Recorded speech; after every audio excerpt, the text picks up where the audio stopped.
Welcome to the Atheist Roundtable. And tonight, we got the return of the Terrible Two. Jesus Mike and Austin host with agnostic, undecided Samuel. Let's get at it.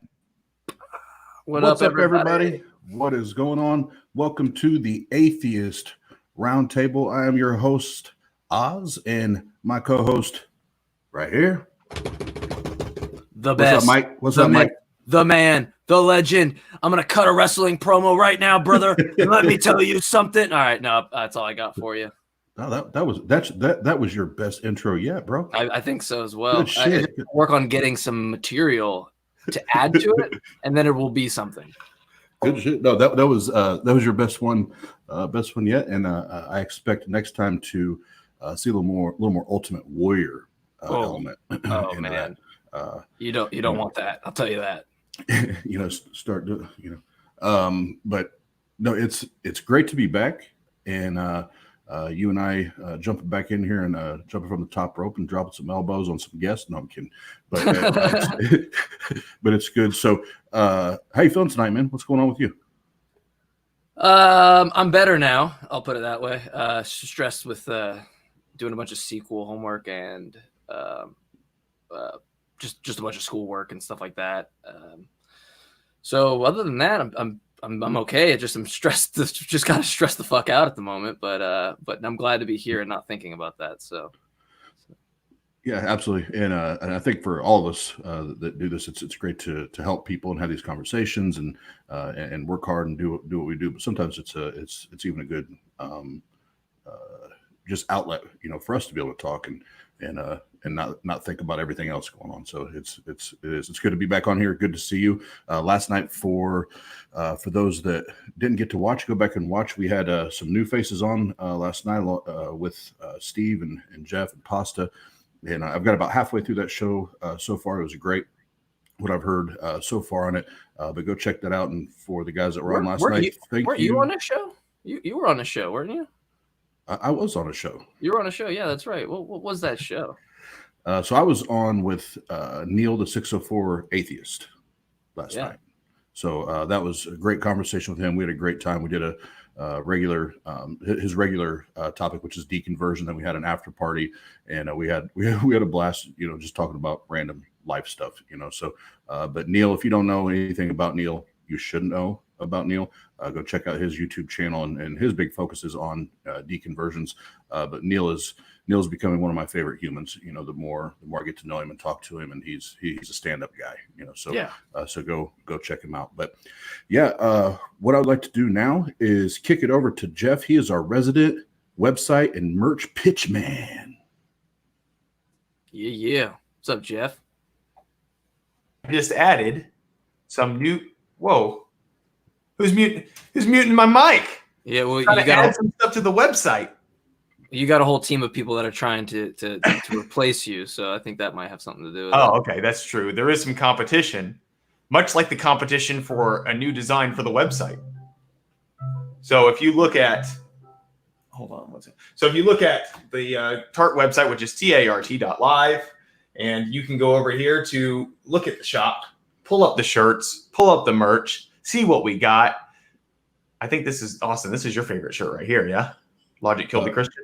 That's my one. Yeah, that's my favorite. Yeah, it's pretty good.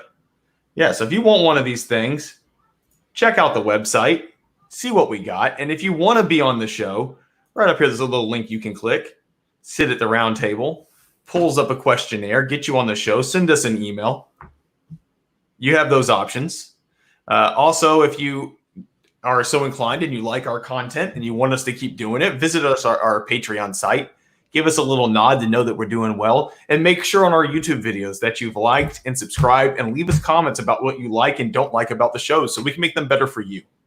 And now I'll kick it back to you, Austin.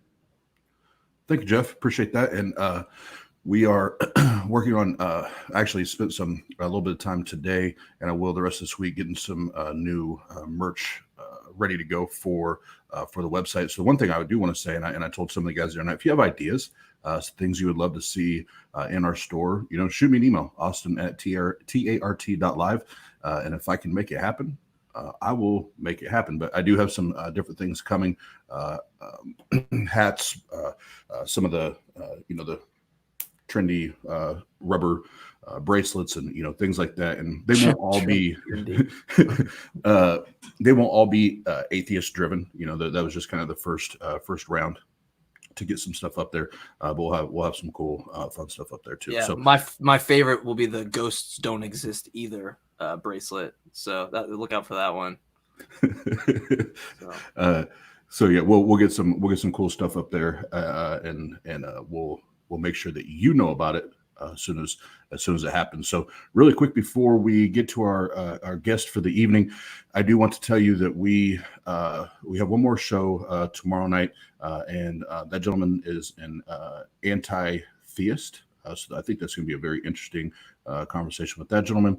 And then we got a slam-packed weekend, and if you can set time apart to at least watch one of these episodes, please do that. If you can see all of them, it's gonna be well worth your time. So Friday night we have it's actually a very, very long time friend of mine, and his name is Rob Yannick. You can actually go check him out, Google him. He's been a pastor for 25-30 years, has written 3 or 4 books, and really travels internationally speaking, and he's going to be our guest Friday night. And I'm really looking forward to that. It's gonna be a great conversation with him, and I think it's gonna be good for everybody. We're gonna have a blast. Then Saturday, I'm super pumped. I just confirmed all this with Brina within the last I think it was 24 hours or so. Brina and I are going to come on Saturday night, and we're going to talk about mental health, deconversion, and exiting religion. And when she comes on, we're also going to talk about, the different websites and hotlines that you can call if, whether it's mental health, depression, bipolar, or you're worried about leaving religion because of the ramifications that come along with that. And there's a couple other things I'm working on behind the scenes for that show. I don't have them confirmed yet, but I can say for sure that is the topic, and for sure that Brina will be my co-host on Saturday, and that's going to be an amazing show. So if you have time, catch that. And then Sunday, our new friend and becoming a good friend of ours and our show, Chris from the Daily Atheist, will be on Sunday night with us. And the only difference on that one is we're starting at 8 p.m. That night for some scheduling purposes. We're starting at 8 p.m. instead of 9. And Chris, like I said, is quickly became a fan and supporter of our show and us for his. So come and help him out and listen to him.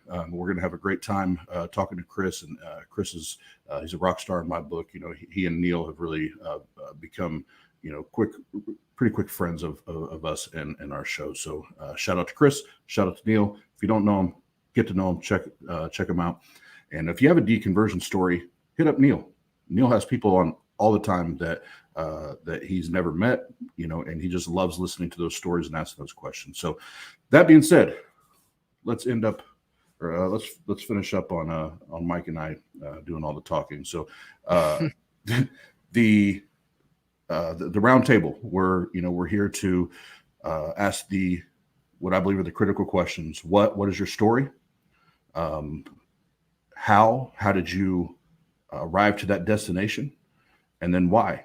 Why do you believe what you believe, or why do you not believe? Depending on who we're speaking with. So that being said, our guest for tonight, his name is Samuel. And Samuel, and I'll let him talk about his worldview, his belief system, that kind of thing when he gets to the end of his story, his what. But I do want to say, now that we have him on camera here, if you guys are probably familiar with the name from our surprise live feed the other night, Samuel was the winner of our contest that we did last week while I was on vacation, and so he will be getting. We confirmed everything today as far as what shirt he wanted, the sizes, and all that. But he'll be getting a free T-shirt from our merch store. He'll be getting a copy of Christopher Hitchens' "God Is Not Great" and a $100 gift card to use wherever he wants to use it. So again, Samuel, I want to say now that we have you here in front of all of our viewers and listeners, thank you for your support. First and foremost, you're in here all the time. You're always in the chat room and chopping up with them. And you seriously were driving people to the channel, and we appreciate that. It means more to us than we can say in words. So you're one of the Roundtable rock stars. So first and foremost, thank you. And how are you feeling, my man? Hell yeah. I'm glad. I hope I can help. So it's it helps me out too, actually. Some of those people, me just sending them that video was like, hey, I don't, everybody I know is Christian. So that was almost like, hey, go look at this. Cause I am, but no, I'm good. I've been looking forward to this all day. Good. Awesome. So if I told when we got on and started doing our pre-show prep, producer Steve, which you'll see at the end of the show, I told him, I said, man, I've been geeked all day. I've been ready to go. And I think my fiance was even like, man, you've been wired today, So I've been excited as well. So let's get down to it, Samuel. Not wasting any time and make this thing happen. So obviously you know our format. We've shared it and you've heard it many times now. We'll just jump right into it. The what. So tell us about Samuel. Maybe some things in childhood, teenage years, the kind of thing that stick out. And kind of maybe helped develop and mold you into the man and the human being you are today. All right. Try not to go too long on this one. But no, I mean, I was raised in the church all my life. So in, Sunday school every Sunday in a Southern Baptist church until the age of 6. We lived in Southern Mississippi, so that was real Southern Baptist, right? They'll come to the house and remind you you're going to hell. Then after that, we moved to Tennessee, and my mom got into like a non-denominational evangelical, like mega church. You might even have heard of it. It's Christ Church in Nashville, Tennessee. It's a huge, music program. A lot of, really successful Christian music artists come out of there. Anyway, so I was in God's Army, going up on stage in the little army suit and everything, like church every Wednesday, every Sunday, church camp every year, Jubilee in Gatlinburg, like every damn thing. Okay. So, I don't know. There was a point where I started asking my mom questions. I think the first question I ever asked her was about Noah's Ark. I think I was like 10 or 11 years old. I was like, how'd they get all the animals on the ark? And she's like, well, it's this many furlongs and whatever. And it didn't satisfy me as to how all the animals from all over the world made it to this ship. And but anyway, I was like, okay, whatever. My mom knows better. I was only 11 at the time. And then there was some point when I was like 14 or 15, and I was reading the Bible, and I witnessed to people. Like this was my life. Like I did read the Bible on my own. I talked to my friends about it. I tried to get them to go to church with me, and every once in a while it would happen. But anyway, one day I was like, Mom, what we believe is unbelievable. And I think I would just say, no, I really think it's unbelievable. Like, but we believe it, And she was like, yes, honey, it is. It's unbelievable. But anyways, so then when I was around the same age, 14 or 15, I have to mention this, and I know a lot of people hate them, a lot of people like them, but I got into the Insane Clown Posse. Let me see if you can see it. You see all those Hatchet Men and Juggalo tattoos? So I was down with the clown. He was a juggalo. Yeah. My band, my former band actually opened up for them. So I have no hate for you at all. It was a good opportunity for us. And House of Horrors. Hell yeah, man. That's some old shit. But yeah, so I got into ICP, and of course that conflicted with my upbringing. Hell yeah. But every album, the Insane Clown Posse, it's basically Christianity with a bunch of murder and cussing and sex. Because they say if you sin, you're going to pay for it and you're going to go to hell. And all the songs are about punishing people for their sins, right? So it was still okay to me. So I justified it or whatever. So anyways, that went on for years and years, and I wasted a lot of time and did a lot of drugs and shit. And the messed up part is I was still witnessing while I was doing drugs. While I was smoking weed every day and doing all this stuff, I had people call me because we get high and talk about God. I'd have people call me and say, "Hey, Josh, I gave my life to Christ. I just want to let you know, And I'd be like, cool, But anyway, so then let's see, what was the next milestone? I kept asking my mom questions. Okay. Oh, here's one significant event. I tried to take some notes because I know I can't remember everything. But so we were living in North Carolina. I had already met my wife. We got married, and we had a 1-year-old. He's 10 now.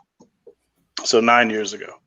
The pastor of this little dinky ass Baptist church that we went to twice because her family wanted us to go comes knocking at our door because somebody in the family gave him our address. And I'm sitting there with my Magic the Gathering cards out building a deck. So I'm sure the first thing he thought is, oh, Satan. He's got those satanic Magic the Gathering cards. But anyway, he comes in with his son. And they're like, hey, can we come in? I'm like, I guess so. You're freaking here now. But anyway, he's talking to me because we don't go to church. At this point, I've created my own set of beliefs. I was at that stage where I was just picking and choosing what to believe out of the Bible. And I thought I had figured it out. These people were ridiculous, and it's not what they think it is. So anyways, he's like, you're not coming to church. And, in the Bible, something happened to this kid because his father turned away from the Lord. I would hate for anything to happen to your child. And I was like, what the fuck did you just say? And I didn't say that to him, but I got visibly upset and asked him to leave. So that was really the point where I got angry at the church and was just pissed off at any Christian, basically. I didn't want to hear a damn thing they had to say. And then, they'll tell you, well, don't put your faith in a man, put your faith in God, whatever. I know that, but he went too far. Let's see what else. Can I ask a question real quick? Yeah, go for it. Is it easy for you to separate the kind of disdain that you would have towards maybe actions on behalf of people in the church as opposed to the beliefs themselves? Oh yeah. Because, well,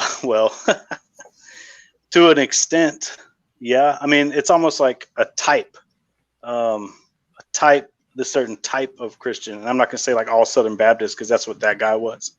Sure, but there's that didn't influence you, or like in terms of your, like, that wasn't a deciding factor for you, but that probably kind of pushed the wheel, so to speak.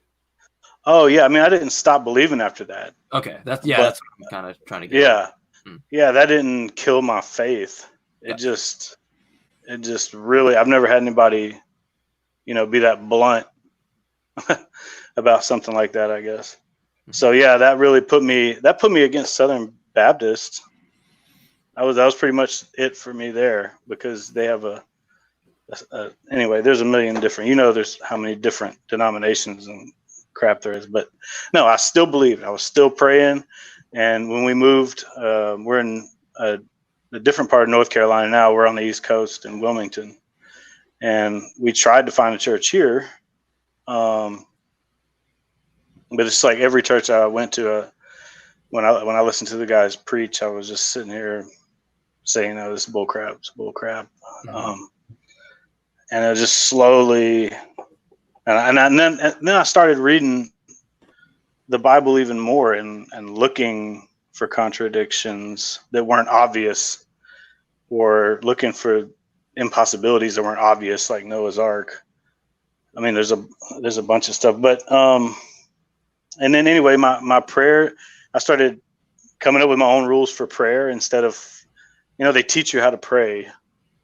Well, some of the churches teach you how to pray, like there's a right way to pray.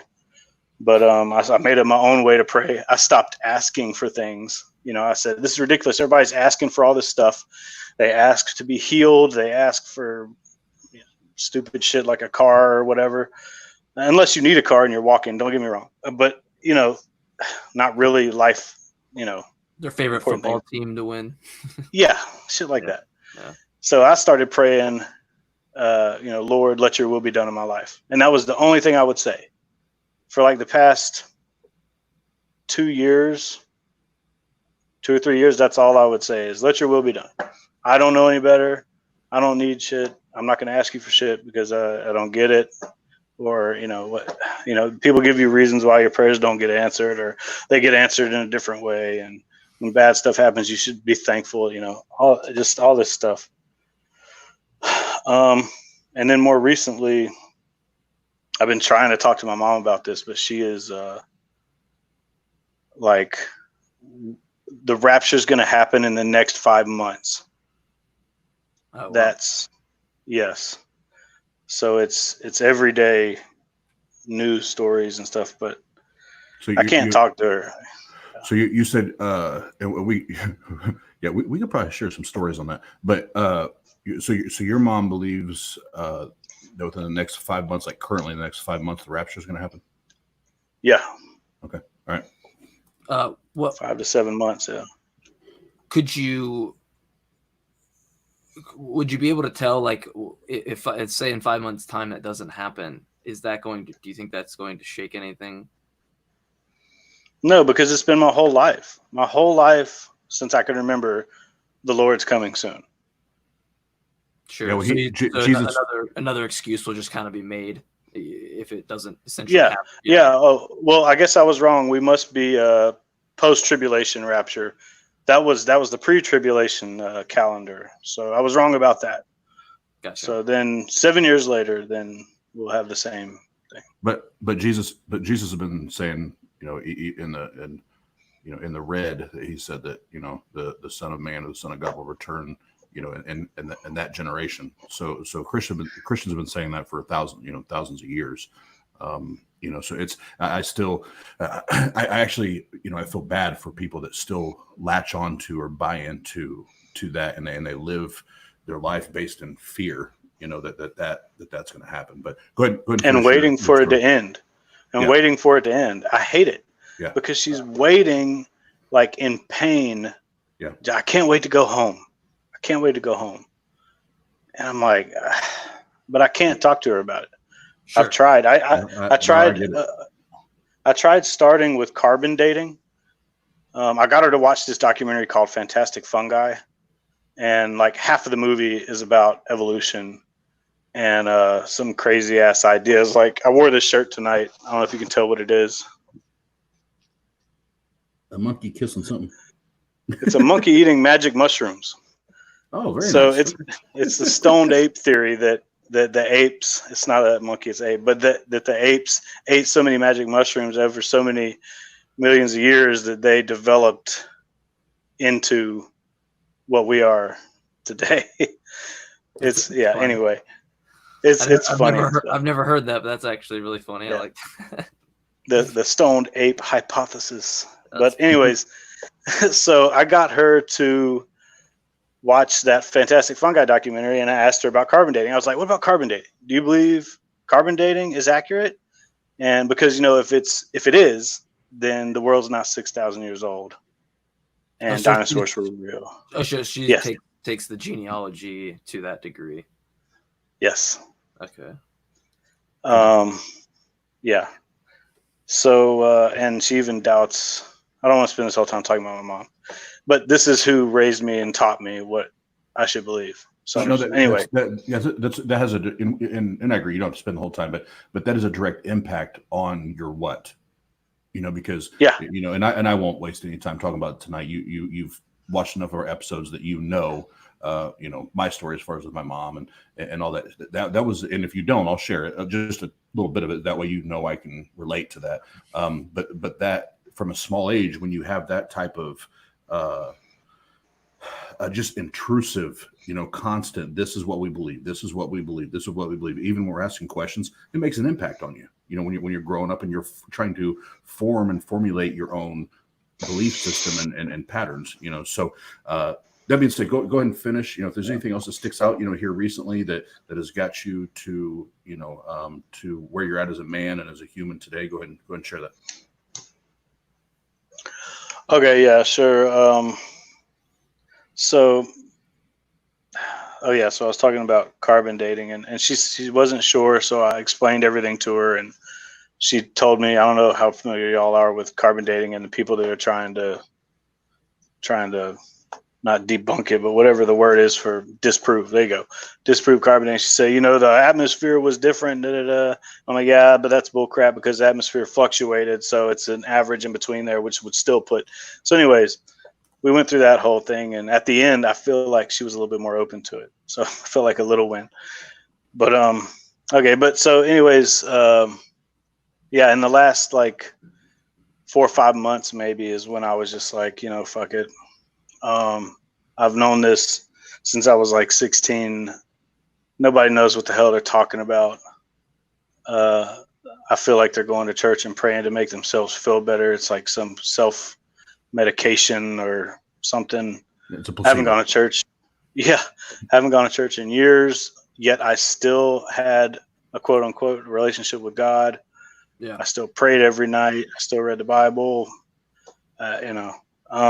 Well, if I could add something, and I don't want to go back to necessarily harping on that one, the topic about with your mom, but to draw a comparison, I'm very different from you and Oz in the sense of that, my mom is Catholic, but nothing was drilled into my head, so it is very fascinating to me in the aspect of it's like hard for me to kind of understand, wrap my head around, or have those conversations in that regard, because it's almost like it doesn't matter, if we have those conversations. But would you say, I guess this is more just a question, if you just came out and say you were an agnostic or atheist or however you would define it, like, is that going to have a impact on your relationship? Yeah, Yeah, most definitely. Because even right now, me not going to church, it took her like a couple years to stop begging me to go to church.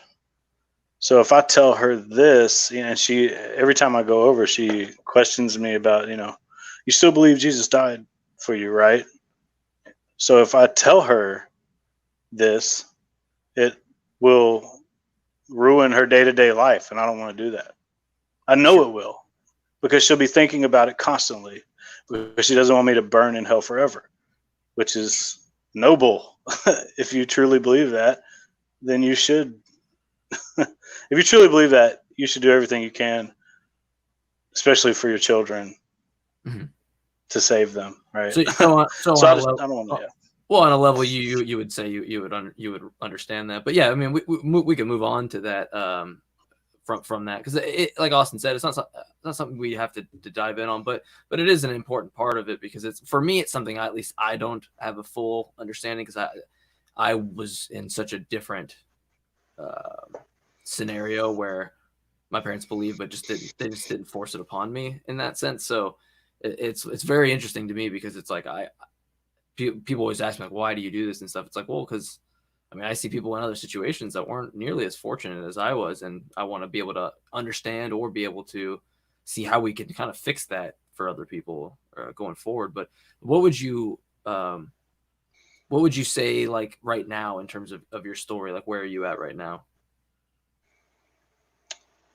I'm just looking for answers and trying to get situated in this new mindset, because I still pray, like, out of habit, without thinking about it. Sure. That's how it is. Like, I'll be laying in bed at night thinking about something I need to do or a decision I need to make, and I'll just automatically start praying. I'll be like,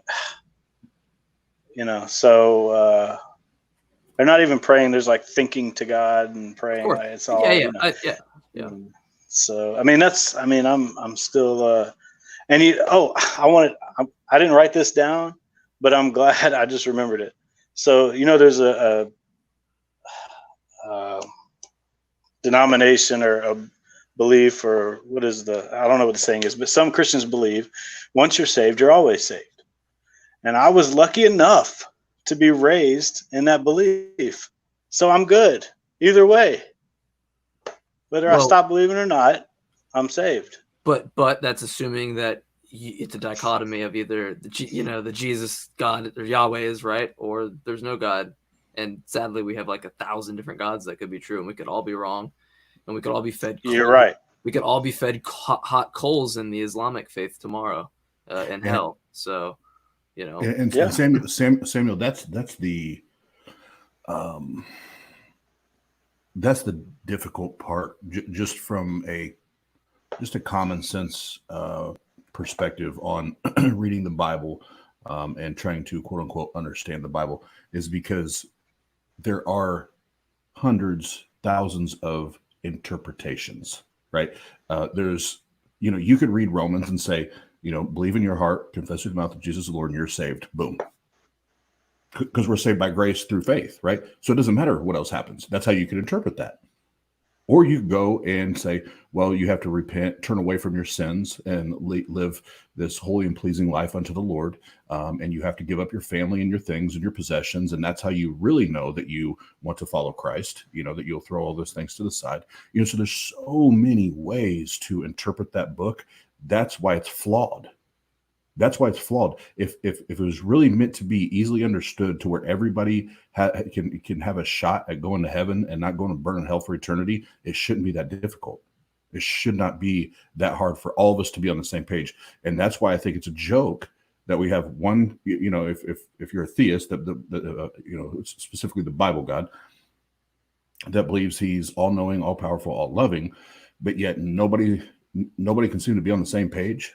You even go to one church. You talked about the evangelical, church and movement. That's what I grew up in. Shit, you can go into one church and find 80 different people that read the same book just in one church and don't have the same interpretations. So they could all have their own separate interpretations. Every single person. It's crazy. So if this God was really omniscient and omnipotent, we really shouldn't have this. We shouldn't have to spend our entire lifetime,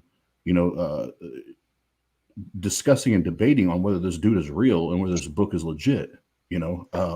So that being said, I took some notes on what you said before we go to your how, and how you've arrived to your current destination. And correct me if I'm wrong, but you are, for anybody that's just now jumping in and viewing or listens later, you currently would consider yourself agnostic. Is that correct? Yeah. Okay. Yeah, most definitely agnostic. Okay. And what is your definition of agnostic? I claim, or I say that no one has a way of knowing if any type of higher power exists. Totally agree. Totally agree. So I want to go through a few things. I took a lot of notes, and I'm just going to ask a couple that popped out to me. I'll let Mike ask you a few if he wants to jump in, and then I actually think you and I can have a great conversation even after the show at some point. Some of the things that you shared and my background. But first of all, so you went from a Southern Baptist background to an evangelical doctrine or philosophy or theology. Is that correct? Yeah. Okay. All right. And the other thing you mentioned, you're married. I don't want you to share, names or, how many kids or how old or anything like that. That's your personal business. But what I do want to ask is where does your wife stand on this? Is she a believer? Is she a theist? She's an atheist, agnostic? I don't know. Isn't that crazy? So we went to church together. We went to church together multiple times. For years. I mean, we've been married for 12 years, 13 years. And we just both assumed, we were both raised in the church. So we both assumed we both believed the same thing. But not too long ago, after I started questioning everything, I was, we were watching something, and right before I started watching a bunch of atheist stuff on YouTube. Y'all were the first ones I found, by the way. The first ones. Before any of those other big. Anyway. So I was like, did you know And I thought she knew this. Like, this was common knowledge to me. Did you know that some Christians believe that, well, a lot of Christians believe that Jesus Christ was God? And she's like, no, he wasn't God. He was Jesus. There's Jesus, God, and the Holy Spirit. I said, no, it's Jesus was God, and he's also the Holy Spirit, but they're three different things, but they're the same. And she's like, no. And I was like, so what do you think happens after we die? And she's like, well, I think you die and you rot. And I'm like, what? And yeah, it blew me away. So Yeah. I don't know. Yeah. We haven't talked about it enough. We both just assumed You should the Bible. You should have that conversation again and ask her Yeah. about the law of identity, and that'll be an interesting conversation to look into. The law of identity. Yeah, because that God violates it at every cost. But well, I'll let Austin go more into before I get into that. That's a whole other episode. And I will encourage you to, whether it's, sit down and, if you guys drink together, have a drink together, or, go out and, get a small dinner or whatever, and you and your wife converse and talk about that. I'd encourage you guys to have that conversation, because what I do know, Samuel, is, especially if you guys are on the same page, where it's like, you know what? Yeah, we grew up this way, just like you guys did, like I did. And all of a sudden you're in the same boat where it's like, actually, I didn't know how to say this, but I don't know if I believe. I'm having a lot of doubts. I'm having a lot of questions. All of a sudden that empowers both of you to be stronger. It empowers both of you to be more vocal. It empowers both of you to search harder and be more skeptical, because it's tough to do it alone, man. It's tough to do it alone. And especially you have a life partner, you have a wife, that, your best friend. There's nothing wrong with, hitting her up, being like, hey, where are you at with this?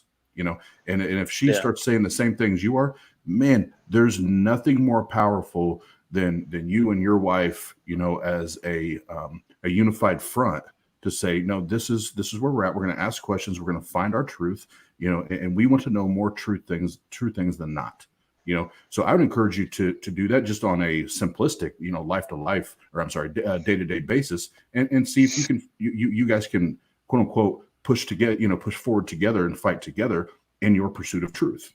I think that would be a great idea. But the one thing that, you talked about the 5 to 7 months in the rapture, and I kind of want to off camera talk to you about that, because there's some experiences I have with my mom. But the other one that I want to hit here, and then I'll hand it off to Mike, is, and this really stuck out to me, because the threat of hell, to me, is disgusting. And I was a Christian for over 30 years, and the threat of hell, and anybody hanging that over my head, or even like what you said, over my kids' heads, now my fiance and my bonus, my stepchildren, hanging it over their heads, pisses me off. There's not very many things anymore that piss me off. That pisses me off.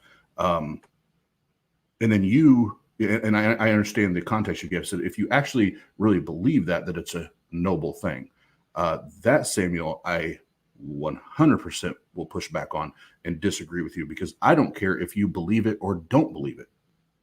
And this is no disrespect to your mom, because my mom says the same thing. I don't care whether you believe it or don't believe it. The fact that you believe in a God, whether it's your mom, your pastor, whatever, and you want to hang eternal abuse and torment and suffering and burning over my head or your head or anybody's head, because we don't believe what you believe, and we don't do what you say we're supposed to do according to the book you read, I have a huge issue with that. So I would like to rewind back to that. How do you ground that in your head? Because I could tell you're a logical thinker. How do you ground that in your head, that you think that it's noble for someone, even if they do believe it, that you think it's a noble thing to try to save you from a hell? Yeah. So, I mean, if you, I'm thinking from their mind. Like, no, I believe. I want you to think from your mind.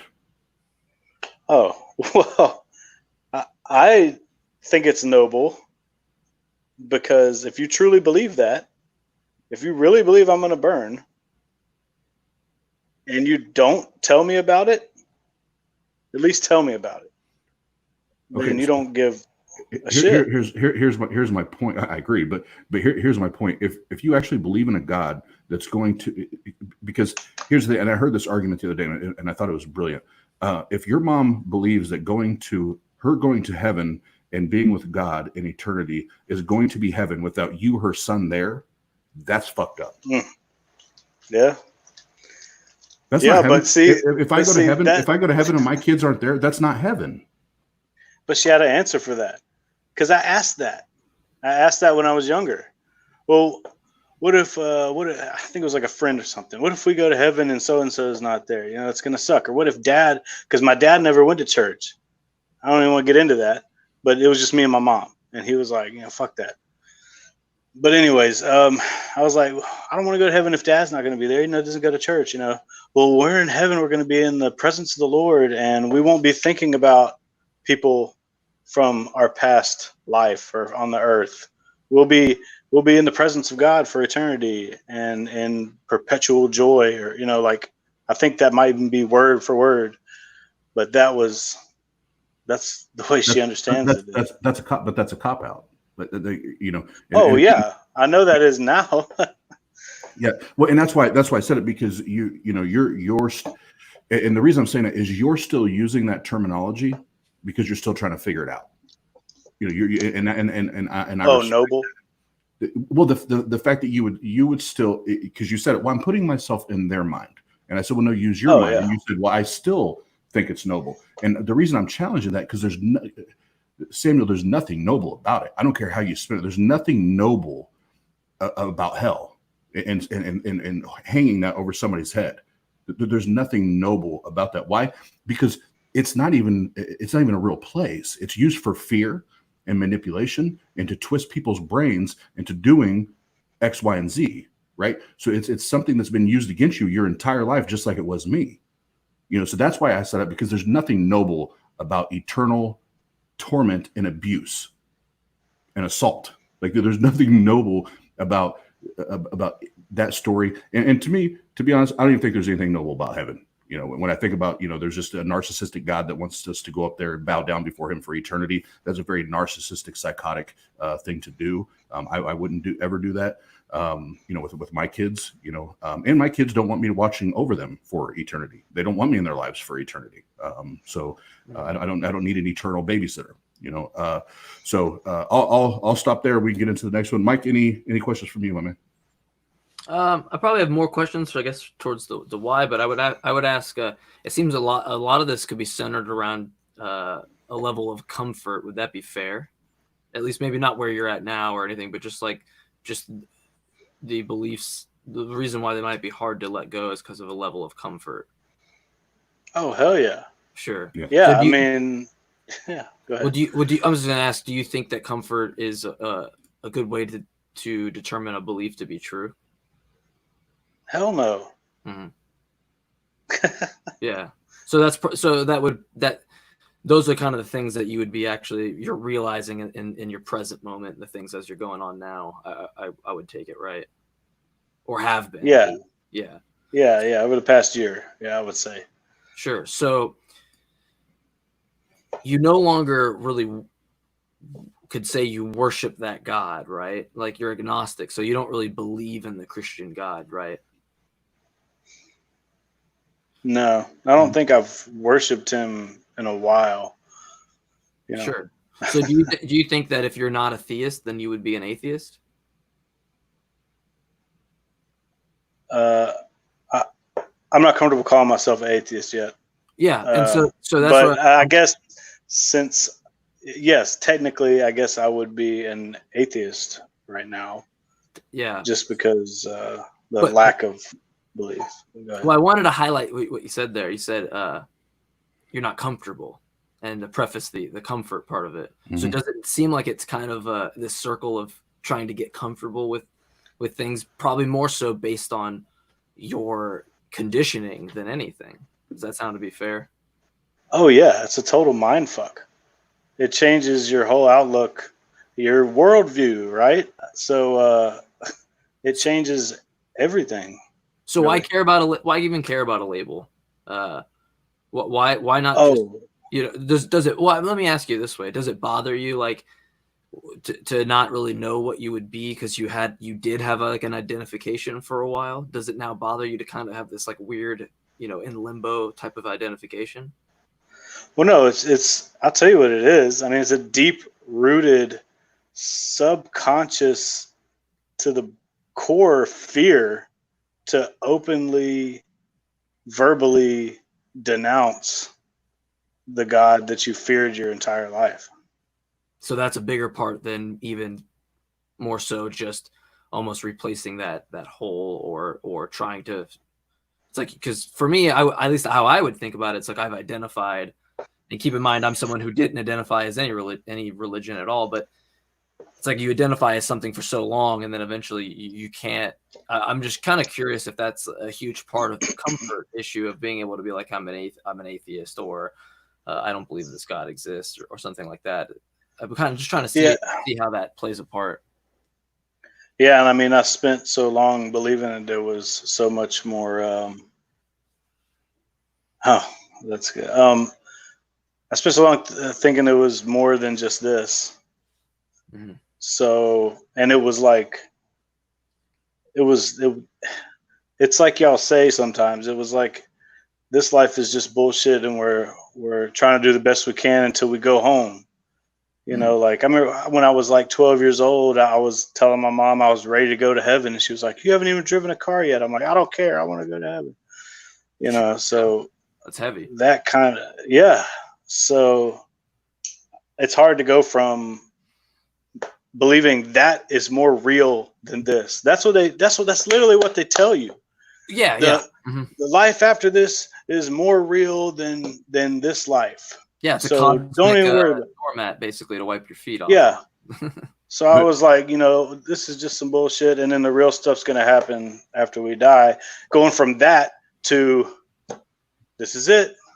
Yeah. And wouldn't life be, would you agree with me that if you just had this infinite amount of time to do whatever you would want and not have some kind of time limit, I mean, wouldn't that devalue life and kind of almost make it devoid of any meaning? I mean, yeah. Think about a car. Yeah. Just think about a car you have and it goes into a landfill, but it's like, well, after that you get this like celestial place that you get to go to, like where the car gets. It's like, then what was the point of me having the car? Because the point was to use it during its duration while I had it, Yeah. But yeah, that reminds me. That reminds, and this is, I think, the greatest sales pitch in the Bible when it comes to what you guys are talking about. That's Philippians 1:21. To live is Christ, and to die is gain. So essentially, I'm living to die, so that I can go to heaven and live in eternity. And again, that's, to me, that's the dope dealer, man. That's a dope dealer. Think about it on the reverse side, Austin. Jesus would be dying to live. Basically, I'm going to take 3 days and then now become the most glorified thing ever. I mean, I would take that deal any day. I would put myself up there just in the same position, call it a sacrifice, knowing that this is not the biggest sacrifice in the world, that there's a lot of other people have made more, further sacrifices, and then get to live, die to live, basically forever. So. Yeah. Yep. Absolutely. Absolutely. So, great conversation so far, gentlemen, and Mike, Samuel.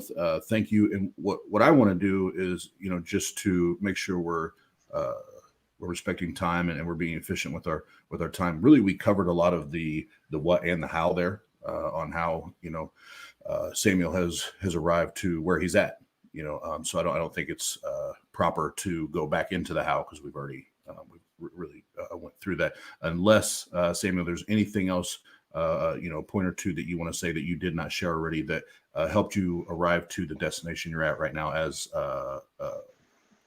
you're saying an agnostic. Shit, man, I'm sorry. I was reading that stuff on the screen, and I missed the question part of that. So is there, we talked about it kind of funneled into each other, but is there maybe another point or two that you haven't shared so far that would kind of show us or demonstrate to us how you arrived at being agnostic? Oh, I don't know. I think we covered it pretty good. I can't think of anything else, and I even took notes. I mean, there was a bunch of other stuff like I believed in predestination. Like there's a plan. I have a big ass tattoo on my leg that says "Stare Decisis," which is Latin for already decided by a higher power. Because I believe God had a plan for my life, and everything my life was planned. But luckily for me, the actual Latin term refers to a court of law. So if I ever go to court, I can say the tattoo means I'm already good to go. But anyways, so I believe in predestination. And if there's predestination and God is all knowing, and I thought this as a little kid, why are so many people in pain? Why are there homeless people? I wanted to give homeless people all my money and I wanted to help them as much as I could. And I started saying, why are there so many people in pain when I had a good life? My dad did a great job. But anyways, and why are so many people going to hell? Why are people across the globe that are like,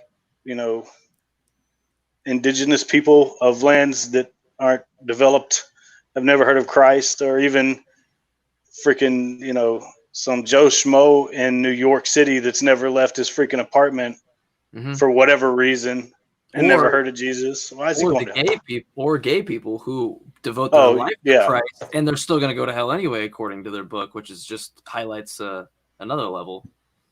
Yeah, there's a whole group of people that do certain things and are certain types of people that are going to go to hell just because of the way they are. But that kind of stuff, I mean, that isn't it? Yeah, even when you devote your life to him, you're still sorry. It's an invariant sin, and I can't do anything about it because I made you this way. It's like, what? Yeah, and then their answers, all of the Christians' answers are, well, only God knows their heart, and some people have dreams about Jesus that have never heard of him. And maybe they heard about Jesus that way. At some point during their life, they're going to have the chance to make that decision. Mm-hmm. Josh, we don't know. Maybe when they die, Jesus appears to them and he gives them a choice then. And okay, then what? They have to make a choice based on somebody they've never heard of? Anyway, they're just coming up with all this stuff as to they'll get their chance, whether you know it or not. And you're just supposed to believe it. And millions of people do every day, apparently. But anyway, or they're just okay with people going to hell as long as they're safe, which is also bullshit.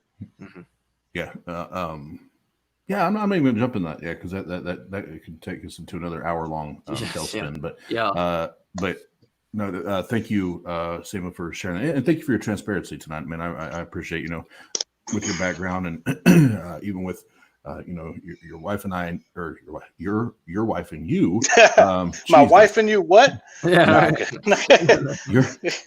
Your wife. Jesus Christ. Yeah. Anyway, welcome to the awkward round table with your host. that is hands down. However many episodes we've done, the most awkward moment I've created so far. But no, you and your wife having that conversation. Like I said, I encourage that, and even sharing about your mother and what's going on there. And I understand all those dynamics, so anything, even after the show, you need to email me, man. You got my email now, questions, any way I can support you, and help you along the way, let me know. But really, this is where we're going to have fun, Samuel. And this is where it's kind of like a video game. And I know Mike's a big video game guy, so he'll like this analogy. I was thinking about this earlier today. So, the first couple segments, so to speak, of our format are, we're going to know each other, the three of us, and we're talking and we're going through the what and the how, but the why is the boss, man. The why is the boss. And now, whether you believe or you lack belief, now you have to stand accountable for your reasons, and whether you claim that you're atheist, you're a theist, you're agnostic, now you have to, explain, demonstrate, and show why you believe, don't believe, that sort of thing. So now you're at boss stage. We're at the why. Samuel, why do you believe what you believe? And convince us. Oh, yeah. There you go. Why do I believe what I believe? What do you believe and why? Do you know what I believe? Well, I know right now that you're agnostic, so there's some type of you believe there's a possibility of a higher power, an authority, or anything. But you tell us.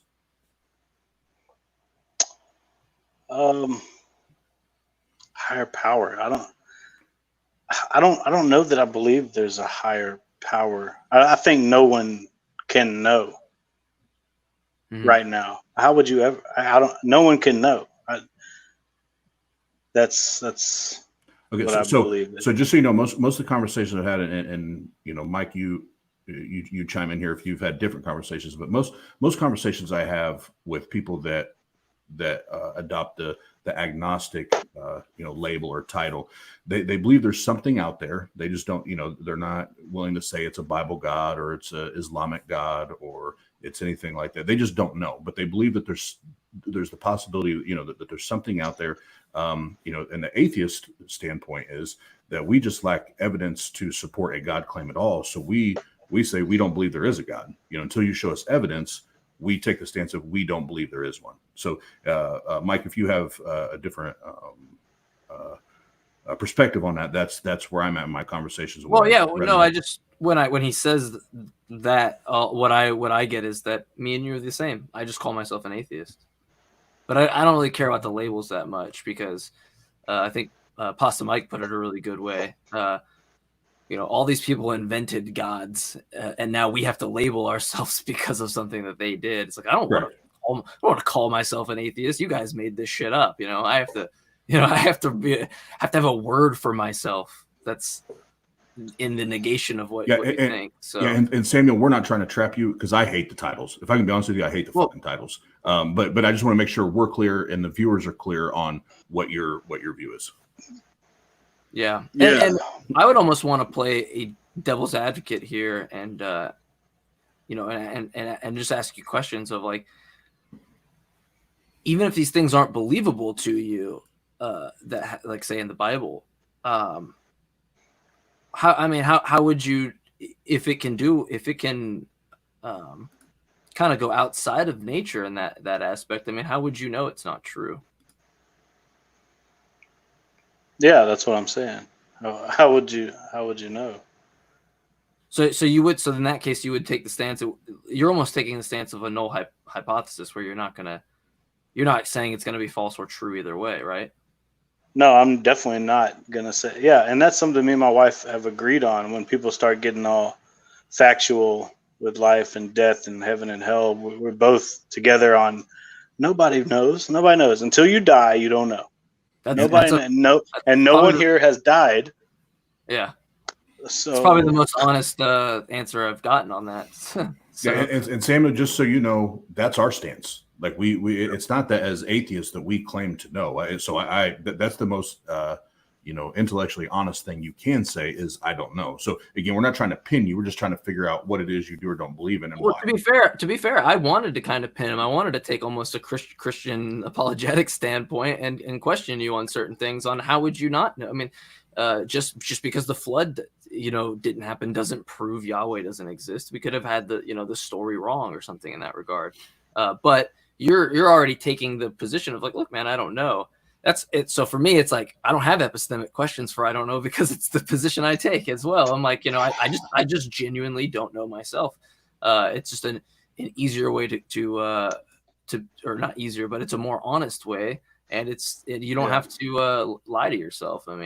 So yeah. I do have some semi supernatural beliefs. Oh, okay. That would be interesting to talk about, right? Like, I'm on this consciousness kick right now, and we got into it a lot on the 604 Atheist after show chat. Okay. Last night, actually, it was like a DMT fest in there. But oh boy, but Neil was saying we do know where consciousness is created. We know the 2 or 3 specific parts of the brain that generate consciousness. Now, I don't know what he was talking about, but I found a few different things online saying that there's these small parts of the brain on the outer, I don't know all the parts of the brain, right? But there's a couple small areas that connect to the brain stem that send neurons back and forth. And if that, something like, yeah, maybe, I don't know. But if that's severed or damaged, then the callus, the corpus callosum. That sounds really familiar. So that could be so that's, if that's cut off or disrupted, you could go into a coma, which technically you are unconscious when you're in a coma. Mm-hmm. And by looking at brain waves or brain activity, we would say a person is not conscious when they're in a coma. But you're not in a coma. And when they come out of a coma, some people say they don't remember anything. And some people, it's like, I don't know if you've ever had a friend make you pass out on purpose or got knocked out or any of that stuff. But some crazy shit happens when you're unconscious. Yeah, I had a friend choke me out one time because I told him I didn't think he could do it. And yeah, my brain made up a lot of things that probably didn't, actually happen. And then you could, you could live a month and you were only out for 20 seconds. Like, I've experienced that. So what is, so that's my thing now. What is consciousness? What has consciousness? And there's a ton of debate. There's some people that claim to know and other people that say what they believe is bullshit. It's almost like, is there a God? What is consciousness?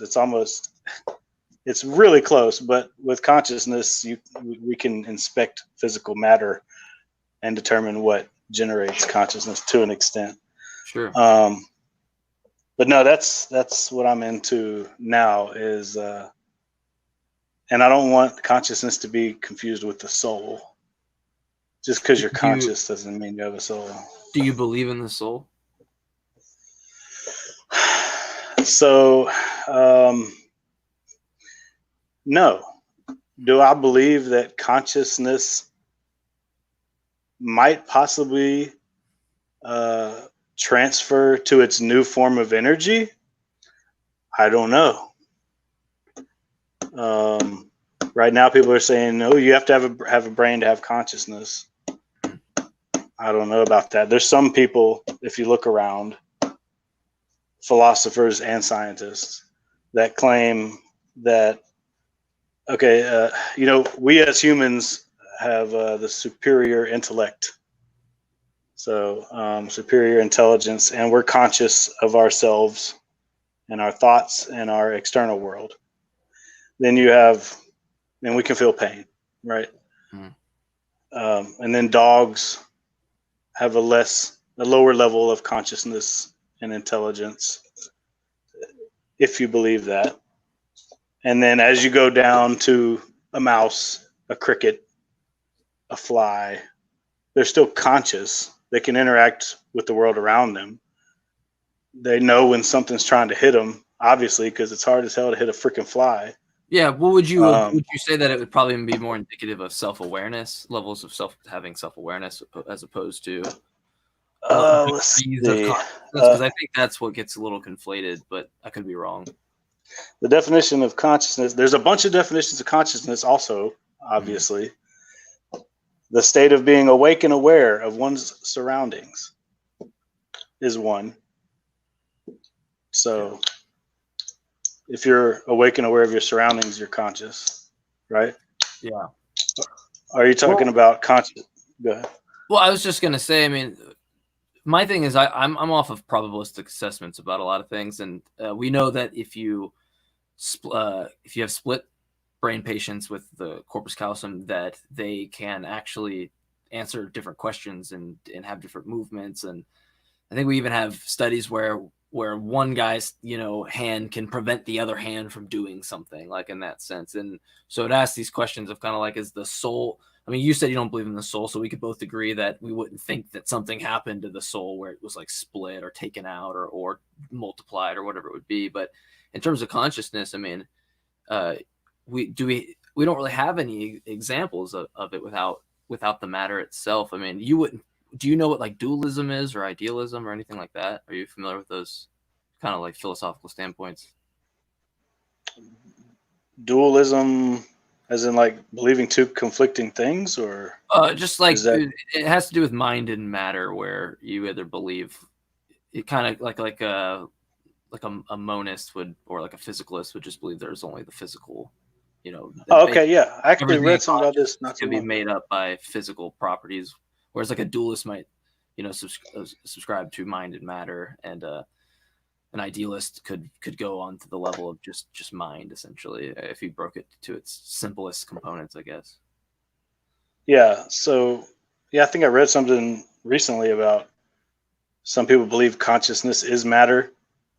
Is that Yeah, I was just similar kind of curious. to- Yeah, I was kind of curious on what do you think it is a property of just physical, like consciousness would just be a property of like physical emergence, or like how do you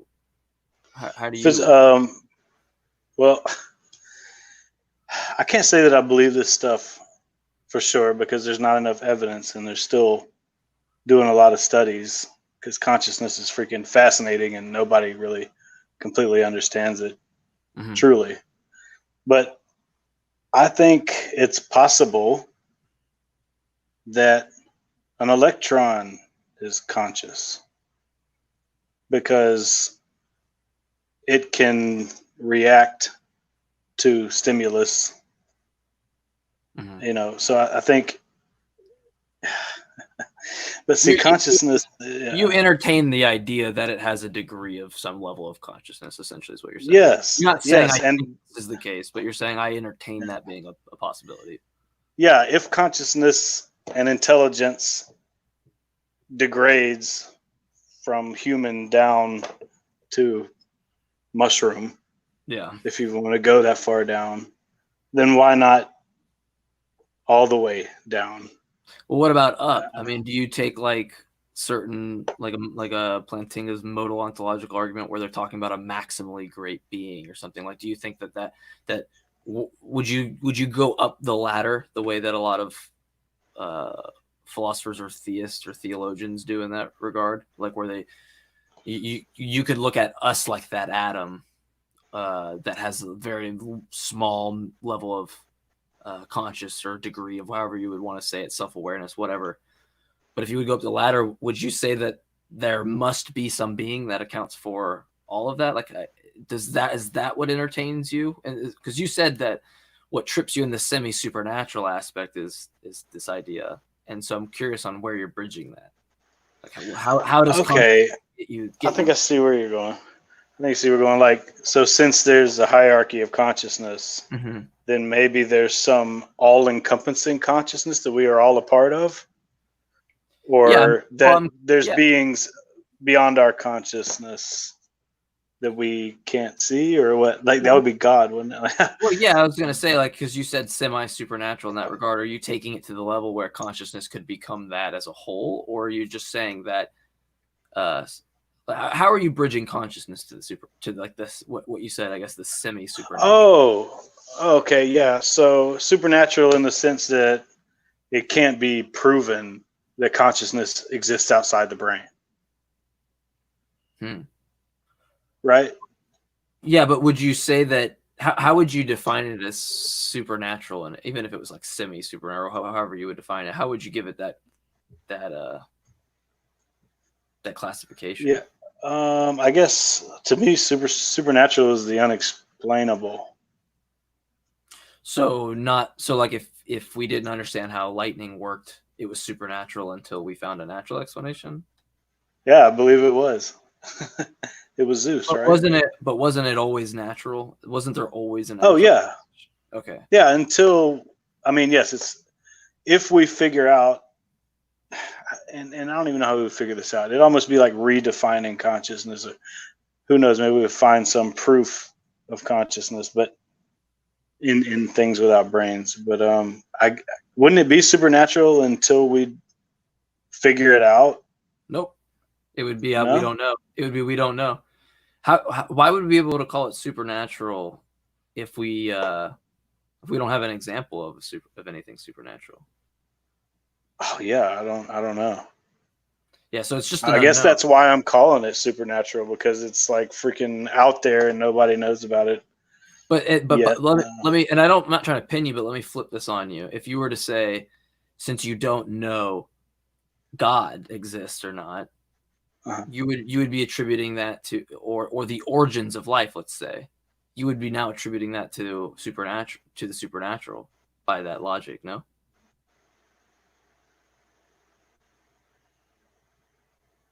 Say it one more time. So, like, since we don't know the origins of how we got here, you would agree, like, we don't know, right? Mm-hmm. So, right. Wouldn't, by your use of supernatural, wouldn't that be supernatural since we don't know it? Yeah, I guess by the definition I'm using, yeah, I guess so. But that's not necessarily true. So yeah, I see what you're saying. So what is there, like, a legit definition of supernatural?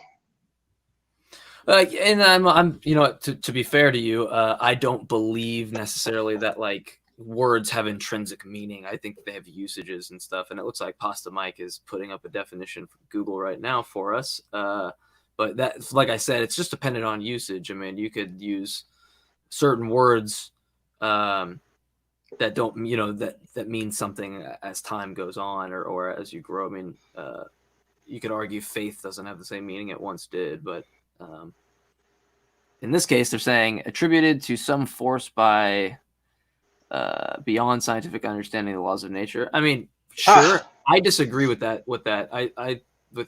That usage of the word, because we use it as if it's like magic or it's something that's like beyond nature, not just the unexplained. Because the unexplained is just explained.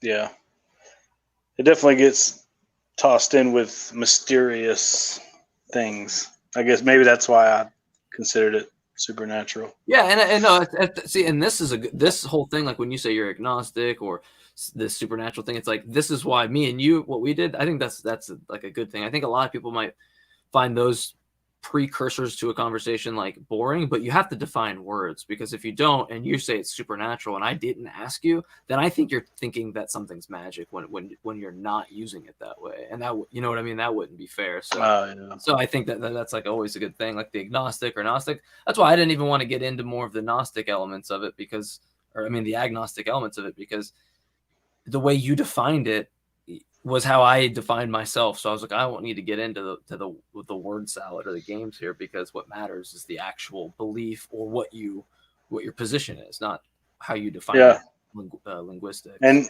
even the word magic, I mean, people thought alchemy was magic at one point, I'm sure. Right. Well, and it also depends on your usage of the word alchemy too. So, because there's actually, yeah. Because I've learned that actually is used in different contexts as well. I mean, you have Full Metal Alchemist, and then you have your Einstein was, believed in alchemy, and then you had different usages of that. But let's bring back. I don't know if Oz is ready. I'm gonna bring him back in if he is. Looks like you're good to go. I had a list of stuff I wanted to use as examples, but my wonderful Windows 10 decided to restart right as we got into consciousness. Windows is as dependable as God. Oh. Yeah. That's why I was saying, if 5G was a Microsoft product, it would just crash. As a programmer, I'm just going to shut my mouth before we get into a bigger debate. Hey, I've been a software engineer for 10 years. We can debate that after this if you want. Sure. And I'm not. I'm just talking shit. So, but I do have one question, and this is where I'm going to be brutally honest. We get in those type of conversations. I have read and studied enough to be dangerous, and when I say dangerous, I mean not make any great points. When it comes to the conversation you guys are having, and I always just go back down to the baseline questions. That like all those conversations are awesome. And is consciousness an amazing and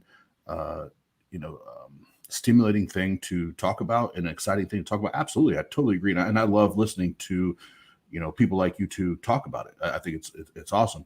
But Samuel, I guess for me, in the way I think and the way I process information, even if tonight we could find where consciousness comes from, the actual source. Like there is no if, ands, or buts, or where's, well, how, or whys. Like we know exactly, where it is in the brain or whatever that it comes from. Back to the original point of the round table, how does that prove the existence of a God? And I know you're saying that I don't necessarily believe that, but even if we did, because a lot of people talk about, well, if we can determine where consciousness comes from, we can determine if there's a God. I don't buy that. So how would that even still prove that a God exists? Okay. Oh, it absolutely would not. No. No, it definitely wouldn't prove that a God exists. Maybe this is just an intermediate step or whatever for me mentally to get to this is it.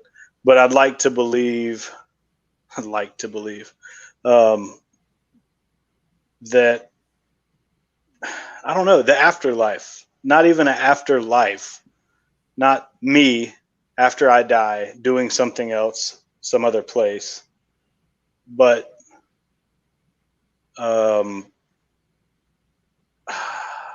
yeah, I don't know. Like I said, maybe it's just a go between for me to. Well, it's like you don't want to be left out of the party, right? In the sense, or you don't want to, be excluded, almost. I don't want to die and the lights go out and get no answers. Sure. I want to die and be like, oh, this is what everybody wanted to know. Now I know. So maybe it is not being left out of the party. I just want to know what the hell happens when the lights go out. Mm-hmm. If it's nothing, whatever. If it's something, Samuel, hell yeah. Samuel, we have millions of people that have been birthed into this world and have left, and we have no indication that there is a heaven or hell. You said millions, billions. I'm being generous right now. Being generous, bro. I'm just adding to your point that it's even worse than that. Yeah, and we still, in my deconversion process, one of the things I did is I as many books that I could get my hands on that the people, when I say people, like just reading reviews and things online, that people thought were credible books about afterlife experiences, heaven and hell, and all that. I got them and read them. Can I tell you something, Samuel? If you do that, what you'll find out really, really quick, and maybe don't take my word for it. If you want to do the research and read the books, do it. But I could save you some time and tell you that none of them are the same. None of them have the same experiences. None of them tell the same story. Again, just more inconsistencies about an afterlife as there is in the holy book that is the Bible. So even things like that, it's. I get where you're at, man. I remember all the things you're saying and you're asking right now. I remember being there, and I actually think it's exciting that you're asking the questions and you're doing those things. And anyway, like I said earlier, any way that we can help you along that path, that journey, we're here for you, brother. But what I want to do, we'll say a couple things here, and then if we start teeing up for the Q&A here for the last 12 to 15 minutes and get those. And remember, anybody that's viewing, watching, you can ask questions for Samuel, our guest. You can ask questions for Mike, myself. And the one thing that that I ask is that we keep it on topic. So I know some of the consciousness stuff came up. I'm not going to dive into a conscious conversation tonight. That's not the purpose of our platform, this channel. Now, maybe in the after party, we can dive into that a little bit, but I'm not going to waste hours talking about consciousness because none of us here are are neurologists or neuroscientists. We are not those people. So we're not gonna spend a bunch of time diving into that. But real quick, Samuel, before we get into the Q&A, thank you for having a very, very open conversation and dialogue with us. We greatly appreciate that. And we're excited to get you on here tonight, and we're excited to you won the contest the other night, and that I thought it was awesome that you won it, and then you were one of the next scheduled guests. I thought that was amazing. But thank you, cool. Thank you for being on and taking time out of your evening to do that. And before we go into the Q&A, what I always like to do is ask our guest if there was anybody that's on a similar journey that you're on, okay, and maybe they're a year, 2 years behind you, that they're just kind of starting and they're starting to ask questions, or they're trying to find, what truth is to them, and they're seeking that out. What advice would you give them? What would you tell them? How would you help them? Oh man. Yeah, I mean, I would, I kind of skipped this when I talked about my how or whatever, but I would tell them to study your Bible as much as you can and read it yourself and make your own decisions without even thinking about what you've been told for years and years. Make your own decisions. Don't let anybody else tell you what the Bible says, or tell you how you should feel about what the Bible says. And I would tell them to look at all the other religions, which is what I did. I say all the other religions. I'm talking about the major ones, the ones that everybody can think of off the top of their head. So look into those, really look into them, talk to people that practice that religion. And then you decide. Okay, and the process you've went through, so you grew up in it, and you've got to the place where you're at today, and you. The one thing I have to give you, mad props and kudos for is you've already started engaging in that conversation with your mother. There's a lot of people that it takes them years and years and years to get to the place that they're comfortable enough to start talking to their parents, their family, their friends about that, about that place that you're at. How would you encourage them? How would you, or what advice would you give them as far as how to, tactfully and respectfully, but still boldly approach, their loved ones, their sphere of influence, to have that conversation? Oh man, I'd be giving myself advice there. I don't know. For me, it was just carbon dating. So you could bring stuff up like you're asking a question, which is what I did, and then take a stance on that question that you truly believe, knowing that they believe the opposite because you already know their beliefs, and then see where it goes. And if it's a loved one or a really good friend, then you're going to have a conversation. You're going to have a long ass conversation, and they're going to listen to what you have to say, and you're going to listen to what they have to say. And then you'll still respect each other when it's over. But I don't know. Beyond that, I don't know. I still couldn't go to my mom and say I don't believe in Jesus. It would tear her apart. So I'm sorry. That's about as far as my advice goes on that. Okay, no, and that's fair. And those come. I could tell you, Samuel, those, as far as the progression, it comes in stages. It's not like you go balls to the walls the first couple times. You're like, your God's not real, but that does that's not how that happens at all. But what I want to do is I know we had like one or two questions pop up that I want to hit, and then we'll go. Make sure you stay on even when we roll our outro to stay. So you're backstage with us, so we can mention a couple things to you. But I know I saw one or two pop up. Producer Steve, if you want to pop that question up, I thought I saw one or two there. And if Steve wants to come in and ask that question for us. Hey, fellas, how we doing tonight? What's up, dog? Another day in paradise, All right, so got a question for everyone. Are there any Are there any of the logical deductive arguments for the existence of God you find more compelling than others? Deductive? No. No, I don't, because I don't think that talking your way into a belief works. I think that showing and demonstrating and having empirical data does. So yeah, I can't get behind I can't get behind any of that. I think the trap that deductive reasoning puts you in is that it requires precept.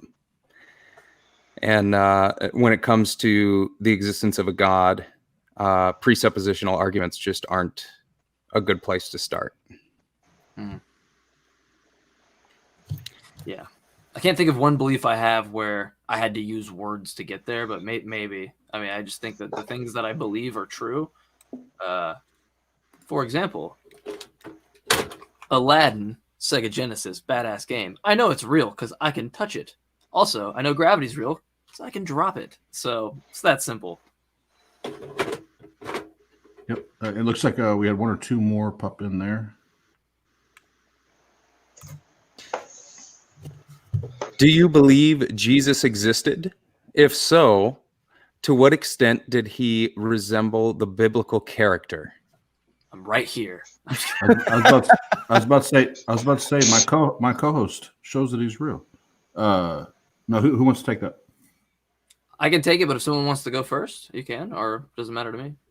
So I got a simple one. So I'll go real quick. Do I believe, as of right now, and I've been doing some research here recently, but as of today, I believe that he is a historical figure, that maybe that there is a person that walked the earth that was named Jesus, but I do not under any circumstance believe that he was divine. He was the son of God, that he died and resurrected. Yeah. And I would say I do not believe in the historical Jesus in terms of like the historical biblical Jesus, because that would entail that he was a supernatural man and rose from the dead. I don't believe that Jesus existed. I do believe potentially a man named Jesus existed. Perhaps a bunch of people existed under that itinerary rabbi persona, but doesn't matter because I'd rather just say he did exist and argue about why he's not supernatural or divine, because it's really easy to look at a religion and go, oh, there's a central figure. It must be based around this guy, and therefore you can move from there. I mean, that's not hard to believe. It's just hard to believe that he was the extra stuff. Know what I think? I don't know. Yeah, it's a good I don't business. know. Boy. That's about the most honest answer anybody could ever give about anything. It's a good answer. Gotta love that. You know, and Samuel, just listening tonight, if I were to categorize, if we were to categorize you and in my understanding, you sound a lot like an agnostic atheist to me. Yeah. Just Okay. based on my understanding of He said, okay. I mean, you know, and I totally had the same moment. It was watching Matt Dillahunty for me that I had no idea where I stood. And then finally the definitions were just laid out for me in a clear and concise way. And I was like, oh, I guess I'm an agnostic atheist. Yep. And that's kind of where we are now. I mean, and I had been for years. I just didn't realize it. I called myself agnostic forever. And Steve, you would say that, like, yeah, you would. I was going to say that you would say that your definition of agnostic changed probably. It did. As did mine. Yeah. Once the definition was laid out for me clearly, it just clicked. Yep. You know. Same. Yep. It addresses knowledge. Sorry, Steve McCrae. I know you disagree with me. I know he's just a stone. It can only be P or not P. It's like, well, yeah, we can get into how being an atheist. Yeah, and that's true to a certain extent, but it doesn't mean that we have to believe it either way. True. Cool. All right. Well, gentlemen, this is what we're going to do here. We're going to wrap it up. And Steve, thanks for popping on doing the questions. We are at our hour and a half here, and we want to make sure to respect everybody's time. We are going to hit up an after party here on the YouTube, so we'll create a separate feed here in a minute. But again, I want to say, Samuel, thank you for coming on, and please don't disconnect. We'll talk a little bit in the backstage section here, and hang out for just a couple seconds and talk about a couple things. But Mike, as always, man, thanks for being here. You and Samuel, you guys had a segment there that you guys were killing it. And I loved listening to that.